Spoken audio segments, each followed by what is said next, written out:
I'm all about it. I didn't know how you wanted it to be, so I wanted to make sure I respected the content. You know what? I want to be real. Perfect. That this is us. Like this is what we do, and everything. Yes, my office is colorful. I have dragons and stuff like that because this is how I roll, and it makes me feel good in my vibe. Yeah, I love that. So the first one that you had is Yes. All right. So Adam Hartley, thank you for being on here. Most of you guys know it's usually me and James doing this, but this is a little more of like the nitty gritty of what we deal with as agents. So it wasn't just James and I's perspective we wanted to talk about. It's other agents and what you guys deal with too.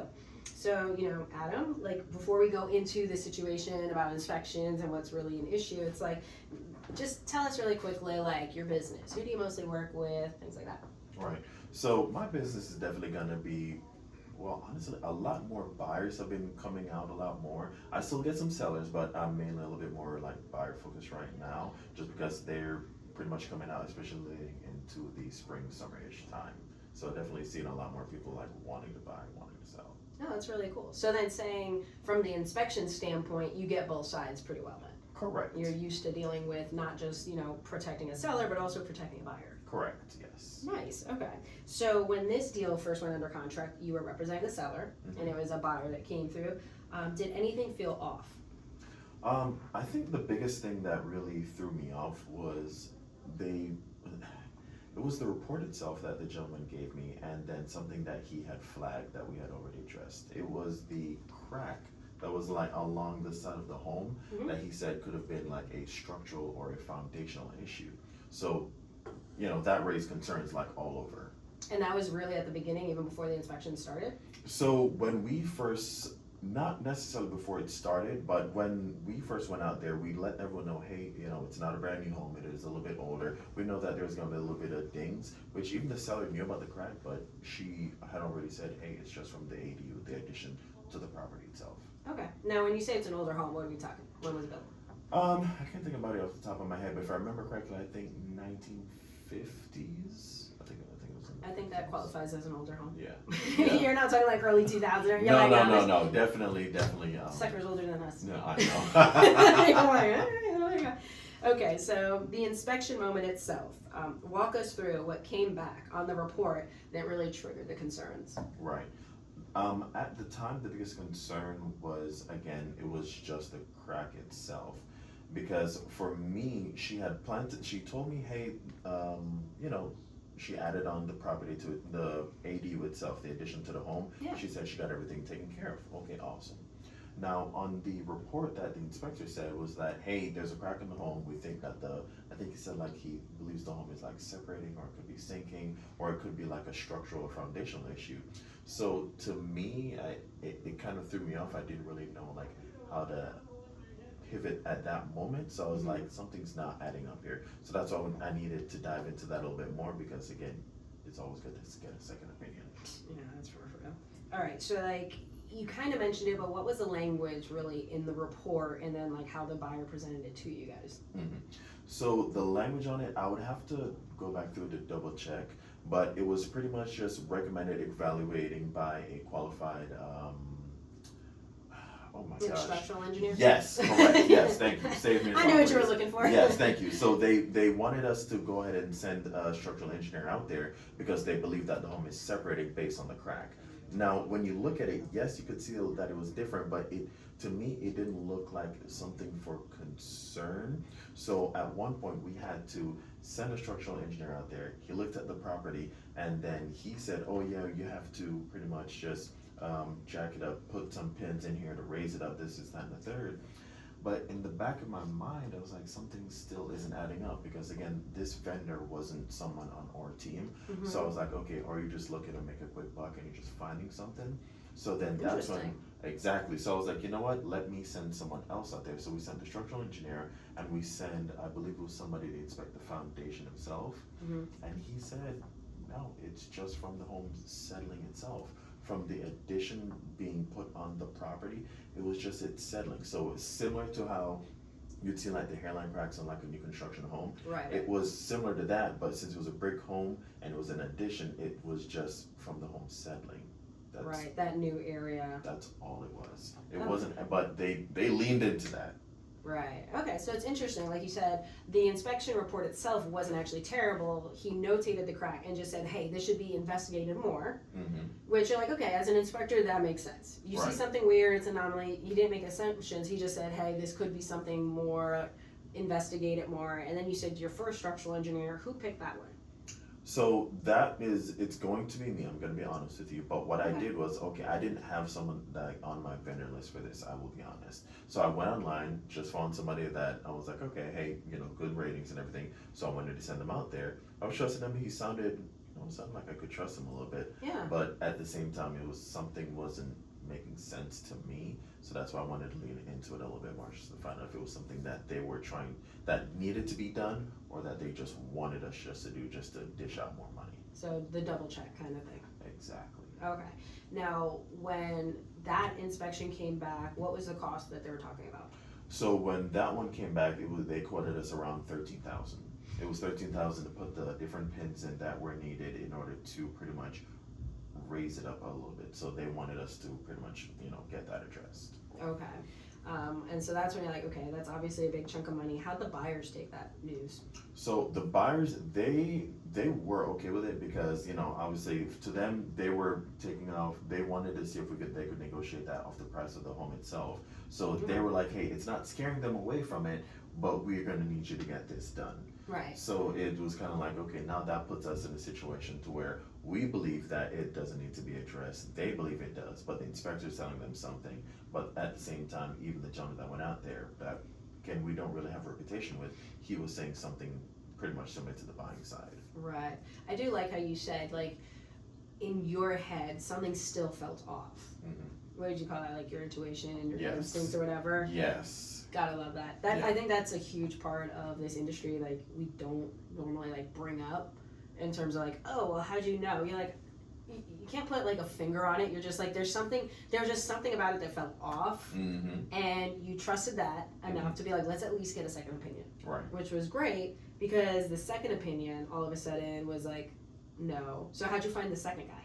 So the second guy was, I believe I reached out to someone in our team. I was like, hey, I need a vendor, somebody that we know that we can actually trust. Mm-hmm. And then that's when I got in contact with that other gentleman. He went out there and he said, no, this is just from the home actually settling. You don't need to do anything to it. But obviously when we gave that information over to the buyers, Yeah. they were just like, oh no, it's definitely something that we're gonna have to address. But now their tonality kind of shifted to where instead of like worrying about it prior to closing, they said, hey, look, just give us a credit and then we'll just take care of it afterwards. Mm-hmm. So then they shifted from us needing to do it to now they're wanting a credit. They want money. Exactly. You're like, all right, if this is a safety concern, you want safety fixed. Correct. But all of a sudden, if it's no longer the safety that's a problem, and you're like, you know what, just give us the cash. How'd Right. that make you feel? It wasn't something that I was willing to do because at the same time I still have my seller's best interest in heart. Now I wouldn't like take advantage or put a buyer in a bad situation. It was something No, that of we course not. needed to be done. Right. We would have addressed it. Yeah. But at the same time, it's like we've already established, hey, this does not need to be done. It's not a major issue. It's just from the home settling. And then now you're shifting your tone to, okay, hey, just give us they were asking for a $10,000 credit, Mm-hmm. or I forgot like what happened. Yeah, they either wanted us to address or the 10K credit. It was like, no, it's not an issue. It's not something that we have to address. So no, I'm not having my seller pay for something that doesn't need to be paid for. All right. And I'm sure your seller was happy about that. Very, very happy. You went from, oh, this is a major issue to, oh, it's going to cost you $13,000 to, oh, no, it's not an issue, but they still want 10 grand. You being like, don't worry, you don't have to pay anything. Correct. That's literally how it went. Literally how it went. Could you imagine the emotions? It was a lot because at this, like, it went from me just saying, wow, this is definitely going to be, a unique situation because, having to deal with like getting all this addressed, having to really just like look at my seller's numbers again to, you know what, like in my heart of hearts, something just wasn't adding up. So I was like, let me just really dive into this a little bit more, found the solution, and then pretty much just saved her thousands of dollars right there. Yeah. I mean, 10 grand is nothing to laugh at. Yeah. Like seriously, when you Yeah. go through that. Now, this was something that when you were actually going through that and everything, you did come to me and ask me some questions about it and everything. Do you remember any of that? Absolutely. Or like how we talk? Absolutely. Are you kidding me? Oh my gosh. Well, like, what were you hoping to get clarity on, I guess, would be the thing. Right. So as far as it goes for me, it was like you definitely helped me with like that gut feeling because as far as it goes right now, every now and then I'll still run into a situation where I'm like, you know what, for this one I need to lean on to someone a lot more. So obviously you and James, I lean on you guys a lot. So huge shout out to them. They're amazing, just saying. So when I was really able to just like come to you and say, hey, look, this is what's going on. But something wasn't adding up. It's pretty much just like helped me address like that gut feeling and give me like a sense of direction, because I kind of had an idea of what direction I needed to go, but since there were thousands of dollars on the line, it was just more of like that solidification saying, hey, no, definitely you need to make sure you do this. Send this person out. I think it was you that gave me that second. I did. Okay, that's right. That's right. Yeah. Because I'm like, I forgot who it was. Yes. Yeah, like, wait a minute. I was like, yeah, you texted me. Thank you so much. Yes, you're amazing. Thank you so Reliable, much. Man. So yes, it was definitely like leaning on you. So I really appreciated that, because that person that I sent out there definitely gave us the peace of mind that we needed. So so huge thank you as always. Yeah, no, it's really nice to have that, like you said, those certain vendors that you can trust to give you honest feedback about situations, like regardless of what the paycheck looks like to them. Right. And it's not to say that we want people that are reliable and we want them to be trustworthy and honest about everything. Correct. Because it would have been very easy, like, oh yeah, this needs to be jacked up. Not to say that the house doesn't need that improvement. Like, if you genuinely want everything to be completely seamless, yeah, go ahead and jack it up totally. Right. You're talking about like 2 or 3 inches or whatever. Like the actual difference it was so like minute that it just didn't make sense. And even when you're inside the part itself, at least for me, I couldn't even really tell. Maybe it's the part where like the stairs. It probably wasn't actually an inch then. It was probably It was literally just that natural settlement, just like a little bit, but stucco being stucco shows you everything. So there's that part too. Yeah. So like for them to be like, listen, it's fine, it's safe, it's not falling down, or any of the other things that when people start thinking foundation issues, that they're like, oh, the house is about to fall into the ground and I'm going to lose my investment, or my health, safety, things like that too. Like completely understand, because we see the horror stories, but at the same time, not everything is a horror story. Correct. So that was awesome there. Now, what do you think? Now that you've gone through all that, like you said, you saved your clients, literally $13,000. How did the buyers respond when they realized they weren't going to get that credit or repair? Oh my gosh. Definitely was some pushback for a little bit, because one thing that I've realized is throughout this transaction, they were definitely trying to nitpick certain things that just didn't need it to be. Like every little thing, like they were asking for credit for this, credit for that, and especially that was the biggest one, and when that came up, they were really leaning on that. Of course. But at the same time, when we really just showed them the facts and the logics, like there's no point in doing this, because again, it's not needed. So you're just asking them just to give you $1,000 for anything. But obviously we are moving forward, which fingers crossed, we're just addressing some last minute issues, and so that way we can hurry and wrap this up. Right. And I have to say kudos to you, because at this point in time, it's very easy for agents, regardless of experience level, to just want to, I'm not sure if I'm even phrasing this right. I'd say like cave, because they're so afraid about the deal falling apart versus like making sure they're taking care of their clients. Right. Like they're like, oh, the client, like you said, you knew it doesn't need repairs or anything. The buyer's like, no, we want the money then and stuff. For you to still hold your ground for your client versus being like, okay, let me just get it done. Right. Like that, that right there, that skill set really is what makes you stand out as an agent, to your clients. Because for a client to be like, hey, I just saved you 10 grand. Like these are the behind the scene things that people really don't realize, that how your agent or who you have representing you can really make such a big difference. Right. You are like, no, it's not needed. We're not giving you crap. Like take the house. Right. Because it's fine, it's safe. Like we've proven it's safe, it's good, it's sound. Like you're just asking for it and we're not going to give it to you. Right. And they're like, all right.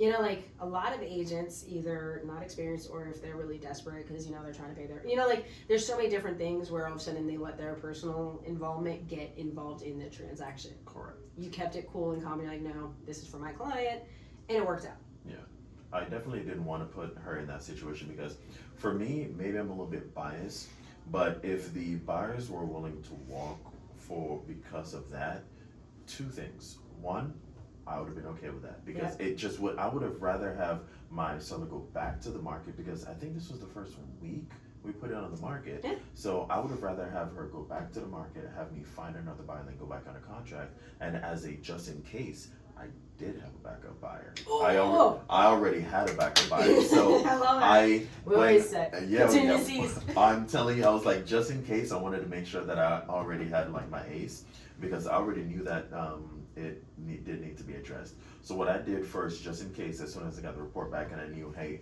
this doesn't need to be addressed, I made sure to still put another contingency. I reached out to the backup offer that we had and said, hey, just in case this is that and the third, this is what's going on. Are we still interested? Like if this does fall through. The person said, yes, we are still here. We're still ready. So I was like, perfect. So in my mind, I didn't want to put any unnecessary stress on my seller, but I told her, hey, this is what's going on. I'm gonna reach back out to them, say, hey, this does need to be addressed. Here we go. Here's the gentleman's information. You can feel free to reach out to them. Yep. See what they say. Worst case scenario, if we need to go back on the market, already have a backup offer. We're gonna go right back on the contract. So I already made sure to give my seller that peace of mind because the last thing I needed is for a seller to not really have like a sense of direction. Right. I loved it. You planted the next steps. Like, hey, if this, we're here. If not, we have this. Totally. I think you mentioned that to me too, and you were talking to me about the backup. You're like, hey, should I talk to him? I'm like, hell yeah. Yeah, absolutely. I'm like, telling stack you. it. Like, make sure. Absolutely. There was no way that I would, especially with how, because as soon as they hit the market, we had a bunch of showings, and then we had those two offers coming at the same time. And I always make sure to, still be respectful to the backup offer because you never know when that main one might fall out of contract. Exactly. And I still want to have a good, good connection with that one. Just in case. So always, you never know who you're going to work with in this industry. Be nice to everyone. You never know. Yeah, oh my gosh. You can never assume either. Exactly. Exactly. That's awesome. Okay, so, for if a seller's watching this right now, it's in our area and everything, what should they know about inspections that most people don't? Well, that's a really good question. What should they know about inspections that most people don't? The inspector's there to point out everything that's wrong with the home, not everything that's right with the home. So, I love that. That's a great way of saying it. Yes, they're always, so with I always tell them, hey, look, we might get a report back and there's gonna be a bunch of different things on there. Don't worry about it. They're gonna point out all the little nitty gritty. But what we're gonna do, since we're just gonna look at what's actually gonna be needed, because when you weed it out and you're gonna look through like what's needed, even some of the stuff that they may really flag, it's like, okay, is this really like an emergency fix or is it something that they're trying to lean on? So by the time you look at it, it's kind of like, don't be intimidated by the initial report that you get back as a seller. It's take a look at it, let's just sit down and let's just look at it, because some of it could just be caulking, little hairline cracks, just something for a quick trip to Home Depot. Just, you never know what it is that they're asking for. I've seen them ding light bulbs Yep. that are burnt out, or like with the light bulb's not in there, like, oh, I don't know if the light fixture's working, and you're like, bro, just put a light bulb in. A faucet. Literally on something else that came up is the low water pressure that's in the sink. There's no low water pressure anywhere else, so now we just technically need to get that part addressed because they think it's an issue, but it's like, no, we just put some vinegar in there. Yeah, just clean it out. That's all it is. Exactly. Yeah, so like, okay, don't freak out, like. Correct. And how'd you say it? Like, they're there to see They're the there worst? to point out everything that's wrong with the home, not house. everything that's right with the home. Oh, I love that. That's a cool one. Yeah, and I tell all my sellers this all the time. So when we do get the report back, they're just like, okay. And then I really point it out. I'm like, hey, look, like this, it's just minor stuff. Yeah. Don't worry about it. I've always mentioned it, like, before we start the inspection window, I'd be like, hey, just so you're aware, like, they're going to literally pull everything and anything that they can about the house because they're getting paid, a few $100s. Like, they can't come back with nothing because the buyer's willing to be like, what did we pay you for? So, like, they're going to find things with it. And I'm like, what we're really concerned about is safety issues and, like, health issues. Correct. Like, and obviously structural issues. Those are the things like, safety being like if there's electrical exposed wiring stuff because that could be, a fire hazard or, things like that, which again, safety, this is people's homes. Right. And then health, obviously we deal with mold and stuff like that, Right. bugs or, an infestation of anything. So you're like, that's a concern too. Right. I was like, so like if those big things, yes, we'll want to look at them. But if they're sitting here saying, hey, a light fixture, like I said, the light bulb's not in, or a faceplate, for an outlet cover, something's cracked. Oh Oh I've been my dinged on gosh, those. all the time. It's like, really? Yeah, and that's what they Yeah. find. You're like, yeah, that's a win. If Yeah. that's all they find is a cracked piece of plastic, you're like, whatever, deal with it. Correct. Right. And then also, I love to tell sellers that if it's anything visually like that was seeable, like obviously the light bulb not being in, a faceplate cracked, a cracked tile, like because that was visual that the buyers could have easily seen when then they put the offer in, they're accepting it with those conditions. Mm-hmm. The inspections also to find hidden things that they couldn't see. Mm-hmm. So that'd be the other part too with that. Right. Yeah, that's cool. Yeah. All right, now flip that for a buyer, Mm-hmm. because you said you work with a lot of buyers too. When is it appropriate to ask for repairs or credits? Ooh, that I'm going to be honest with you. So as far as it goes with credits itself, let me backtrack to the repairs. As far as it goes, I always like to set the expectation and let them know, hey, look, as far as it goes, we can ask for anything because technically, yeah, you can ask, but Yep. you might not get it. Yes. If it's something major that's needed, then yes, it's something that we're gonna need, especially if it's gonna be for like insurance purposes. Okay. But if it's something minor, depending on what and how they are, it's like, hey, you can still ask for it. But I set the expectation, the minor stuff we might not get, the major stuff we will get addressed. Now, as far as it goes with credits, for me personally, I feel like this one, and again, your opinion might be different than mine. It might be a little bit more That's why like, we're talking. right? I think this one Okay. might be a little bit more like situational. Like if it's Yeah. certain things that I know is like a make it or break it for that individual buyer, like something that's like, hey, no, this is a must for us. Like maybe they need like a ramp because their daughter's in a wheelchair, but it's Right. not major, Yeah. so I can't really ask for it. But I can say, hey, his daughter's in a wheelchair, this is that and the third, it is a deal breaker for him because of X, Y, and Z. I feel like for me, if it's a deal breaker, I can just say, hey, look, we'll get you the credit, you can save it, let them know what's going on. So it's a little bit more situational for me personally with the credits. Still there though, especially with concessions. Yeah, I have to agree too. Very situational because it's about the clients that are moving into the home and to Yeah. make it safe. And Correct. sneeze. Nope. Okay, it just went away. I say it, it's like, never mind, just kidding. But yeah, no, it's definitely about your clients because you want them to be buying a house that's safe, that they're not gonna have to like pour a bunch of money into it just to live in it comfortably. Like, so you're paying attention to those things. Mm-hmm. I am though the same though, where I'm telling them the kind of thing. I'm like, hey, if it was something we saw like there's something crooked or that we're not really worried about because you can see that now. That's something, if you can easily fix it, but it doesn't matter if it's fixed tomorrow or in 10 years, like that's not something you need to be concerned about. Yeah. We're trying to find the secret, the hidden things, the things that could be a major issue for you in the future. Right. And So, then like, end up costing like thousands of dollars later Right, on. like that's what we're really looking for. So like preemptively telling them that, and then at the inspection too. By the way, do you let your buyers go to inspections? I always let them know that they have the option to go if they would like to. Mm-hmm. For me personally, I always tell them, hey, look, yes, I personally won't be there just because I will get in the inspector's way. That's why that's why we're hiring him. He's the professional in this part. I would just be there just to hover over him. Like I'll just be there just hovering. I won't really Literally, provide yeah. any value. But what I always tell them is you have a few different options. Option number one, you can just go there the last 15 minutes and he can give you a rundown. But I always let all my buyers know that after every inspection, the inspector is going to hop on a call with you, myself, and him, so that way he can go over the phone and just say, hey, honestly, everything was pretty good, just some minor stuff, and this is and third. Yeah. Or hey, no, I actually do think that you might need a new roof here, so that way he'll let us know, like, no, everything's okay, or hey, this is the only thing that's really major. So when we look at it, we already have like everything in our minds of okay, what's major, what's not. Yeah. So that's me personally. I'll let them know they can. Some of them are just excited; they just want to go. Right. Yeah, go for All it. right, whatever. Yeah, go for it. Why not? Same thing. I do the exact same approach and everything. It's like, hey, if you want to go, I was like, but like, I will also warn them though too. Like, if they really want to be there the whole time because they want to take measurements of rooms or whatever. Right. Like, that's totally fine. I'm like, but just please make sure the inspector has their time to do what they're gonna do. Yeah. Like, because they're literally gonna be poking wires, checking, outlets, turning on faucets, like, and that's their job. So you don't want to all of a sudden make their job harder or longer because you're like, what are you doing that for? Like, What are you doing that? How's he looking at like? Because then they're gonna call you like, who is this person? Yeah. I'm sorry. Because all of a sudden that inspection that was like already like, because these aren't like quick inspections. Most are at least 3 hours depending on the size of the house, and then they could go 5-6 hours long for just doing what they got to do.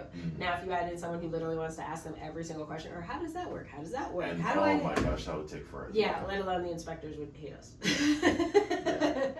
So that's why we're like, hey, if you want to go for a snippet, but we always get the report back regardless of everything. And I think that's the thing to remind them too. The inspection report isn't just about the negatives, it's literally about everything that they inspected, and they'll say, oh, this was good, or in working order. It can say, hey, it's old, but it's still working the way it's supposed to. You're good. Yeah. And you're like, so you're gonna have all that stuff in your report, and then you're like, but that's for your keepsake too. Yeah, absolutely. So I think that's great. All right. Now, here's a great question I put for agents. What is the risk of overplaying leverage that doesn't exist? Ooh, you might. Can I say idiot? Yeah. You might look like an idiot, especially like to your seller or to your buyer, who you're representing. If you overplay it, and that's something which I'm glad I don't do, and it's just not something. I'm a big believer in know what your leverage is and just lean on that, because when you try and lean on something that's not there, it most likely will come back to bite you in the butt. Oh yeah. It most likely will. So what I would say for agents is don't overplay any leverage that you don't have. Know what you have, lean into it, or if you don't need it right now, just keep it in your back pocket. Right. It's definitely one of those things where, people start going into like poker analogies about bluffing versus not and everything like that. Right. Which to a point, like you said, it's good to like hold stuff, like you said, KYL, know your leverage. Know your leverage. leverage. Do all that all the time. Exactly. But when you start bluffing, it almost always fails. First off, good luck. And then anything else in that transaction, all of a sudden, the other party doesn't trust you for anything. So, like, if you really do need something later, like, say you need an extension because you're financing, like, if you're representing the buyer, all of a sudden, your lender is asking for an extra document, so you need another week. Mm-hmm. You've already screwed over the other side, so they have zero trust in you. And now you're like, hey, we're going to close. We just need this extra document that they're working on. They're like, don't believe you, buy, cancel. And you're screwed now because they have no faith in you.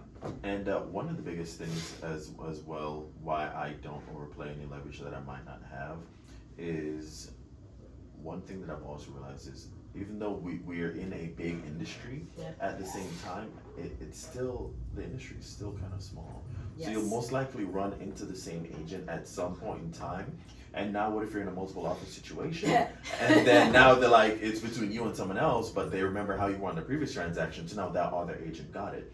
I've won multiple offer situations, I think twice. There was a lady that was in Lakeland. I've done a transaction with her before. I called her. She knew how I operated, how I did it. I was like, hey, how's it going? We went out of contract within an hour. And it was multiple offer situation. It was actually sorry, Carl. It was Carl and someone else that was another agent, but she knew me, and I was like, yeah, you had this. Yeah, I always make sure to be very nice to the agents. You never know when you're going to cross paths again. Yeah, you're absolutely right. There are so many realtors out there, but it's a very small circle of the ones that are actively involved in doing what, helping their clients and everything like that.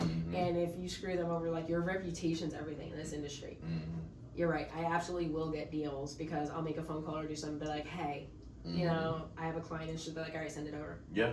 Done. And I'm like, thank you. And it will happen, and that's why for me, all the agents that plan on being in the industry for a very long time, you're most likely going to do the same deals again. So you want to always make sure, hey, we're on good terms, hey, do everything right, so that way they have an idea of like what to expect for the process. Because even when I was working with that agent, she knew. I think we had done about 2 or 3 deals together. Oh, nice. And she knew. She even went to the seller and said, hey, I think we came in. We came in at asking. The other one came in a little bit over, but because she knew, like, once we go on a contract, like, it's a done deal. It's a done deal. And obviously we had no delays. Everything came back. Didn't need anything. And everything closed on time. And she even said, "I love it." Right. You're like, everyone's job's easier, and you make it a stress-free process for the clients at the end of the day, the consumers, because that's what we care about. We're like, yes, we will leverage that and be like, yeah, go with them. Yeah. Hands down. So I love that. Okay, so closing thoughts, because I want to wrap this up and everything. Ooh, here it is. If a seller had been unrepresented or poorly advised, how do you think this would have ended? Oh my gosh. She would have most likely been in the whole because the offer we accepted, Yeah. they came, because since we're in multiple offers, they came in over asking, which 10 grand over asking. And then even if the foundation issue came up, that would have been another 13 out of her pocket right there. The buyer's agent compensation, they wanted the 3%. And I think she would have, without exaggerating, probably have missed out on at least, looking back at it now, realistically about 30, 40K. Dang. Realistically. Yeah. Yeah. I mean, that's serious. You Yeah. know, when you're talking about like what that would do for the client and where they were going next or how they were planning on spending that money. Yeah. Because right That's a now, freaking car. it was a lot. Because right now what it is we were able to get them, everything that we're getting addressed was just, the repairs ended up being just about like 2,600 for like everything that was needed versus, you know, everything else. Right. So it's like, okay, she only spent the money that she actually needed to spend. Nothing like more, nothing crazy, anything like that. And I made sure she didn't have to stress on anything. I told her, hey, if anything's coming up, you don't worry about it. I'm gonna take care of it. So it was saving a lot of money and making sure it was as like stress-free process as possible. Oh, that's awesome. Yeah, and I agree wholeheartedly. Yeah. So, okay. And my final question is, if someone is listening and dealing with something similar right now, what would you tell them? Repeat that for me. If someone. Yeah, if someone's listening, watching right now and dealing with something similar, what would you tell them? Oh wow. Similar to this situation right here, like with inspections and all that. Yeah. Get a second opinion. I would definitely say get a second opinion and don't come from a place of like emotions, because then, you know, your thought might get a little bit clouded. Get a second opinion if you have your doubts. Take a step back, take a breath, and if you're working with an agent, hopefully working with one of us. Just saying. Right. Okay. Trust your agent, get a second opinion, and yeah, don't come from a place of emotion, even though sometimes I know it can be hard. Because when you think like from a place of emotion, like that's when you can end up costing you a lot more money, that by the time you resolve it, you might look back and say, dang, if I had just waited an additional, you know, day, you know, I would have saved this, that, and the third, instead of just jumping the gun, giving them the money just to get this closed. So that's what I would definitely say. Oh, I love that. Yeah. Awesome. Well, thank you so much. Appreciate you guys for watching. Hopefully you thought this was really cool, insightful, kind of giving you some background. You know, like for those people who are interested in becoming agents and everything, like this is very much what we deal with all the time. Would you say? Yeah, literally all the time. All the time. The easy transactions are the rare ones. Yeah, seriously. Literally. This is the stuff they also don't put like on those TV channels about like what it takes to get a deal closed. Yeah. Oh my gosh. They only see the beautiful house, and then they just see it. The showing the property. That's it. Yeah. Like, Oh look, it's pretty colors and everything. You want no. it? Yeah. You're like, there's so much between that and actually getting to the and they leave keys. all that out. Like when I'm looking at some of them, I'm just like, where's the actual stuff itself? That's why I can't watch those shows, man. Yeah. It's painful. It's cringe. Yep, exactly. It's so cringe. Well, thank you so much for being here. So appreciate you. Of course. Thank you for having me. I All right. appreciate that. Thanks. Woohoo! All right. Oh, that's nice. Hopefully, I helped you out with that. I really Yes. appreciate that.